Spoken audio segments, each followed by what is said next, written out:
നമസ്കാരം, news prime മലയാളത്തിലേക്ക് സ്വാഗതം. സുപ്രീം കോടതിയുടെ പരമാധികാരത്തെ സംബന്ധിക്കുന്ന വിഷയങ്ങളിൽ കൃത്യമായി പാർലമെന്റ് അതിനെതിരെയുള്ള നടപടിക്രമങ്ങൾ ആരംഭിച്ചു കഴിഞ്ഞിരിക്കുകയാണ്.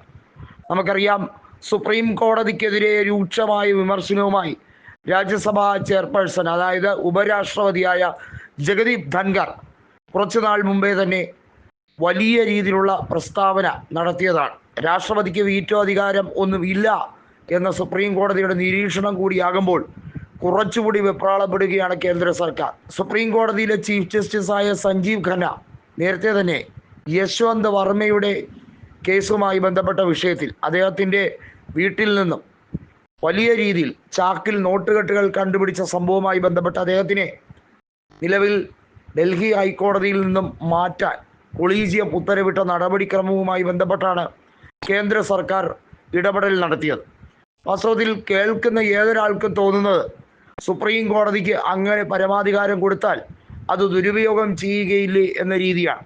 വാസ്തവത്തിൽ ഇന്ത്യൻ പാർലമെൻറ്റ് ഈ രീതിയിൽ കണ്ണിൽ പൊടിയിടാൻ വേണ്ടിയുള്ള ശ്രമമാണ് നടത്തുന്നത്.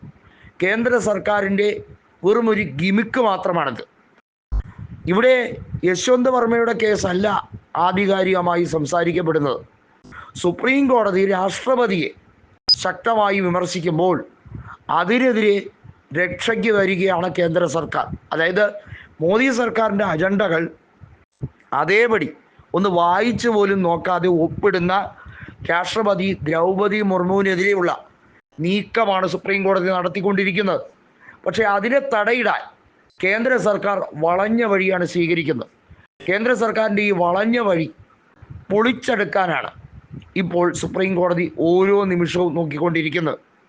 ജ്ഞാനേഷ് കുമാറിനെ മുഖ്യ തെരഞ്ഞെടുപ്പ് കമ്മീഷൻ അധ്യക്ഷനാക്കിയതിന് ശേഷമുള്ള കോടതിയുടെ നടപടിക്രമങ്ങൾ അത് താൽക്കാലികമായി നിർത്തിവെച്ചുകൊണ്ടാണ് ഈ വിഷയം പരിഹരിക്കുന്നില്ല എന്ന് പറഞ്ഞ് രാഹുൽ ഗാന്ധിക്ക് കൃത്യമായൊരു മറുപടി കൊടുത്തത്. എന്നാൽ വീണ്ടും കോടതിയെ സമീപിച്ചിരിക്കുകയാണ് പ്രതിപക്ഷം. തെരഞ്ഞെടുപ്പ് കമ്മീഷൻ ഈ രാജ്യത്ത് ഒരു പ്രഹസനം മാത്രമാണ്. EVM-മായി ബന്ധപ്പെട്ട കാര്യത്തിൽ പ്രതിപക്ഷത്തിന് പരിപൂർണമായ അതൃപ്തിയാണുള്ളത്.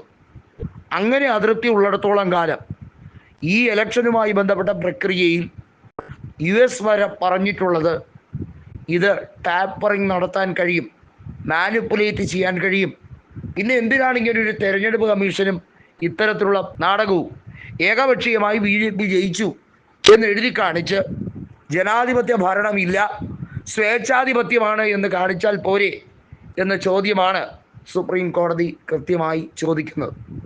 അത്തരത്തിൽ ഒരു നിലപാടിലേക്ക് പ്രതിപക്ഷം എത്തിക്കാൻ കഴിഞ്ഞിരിക്കുന്നു എന്ന് വേണമെങ്കിൽ പറയാം.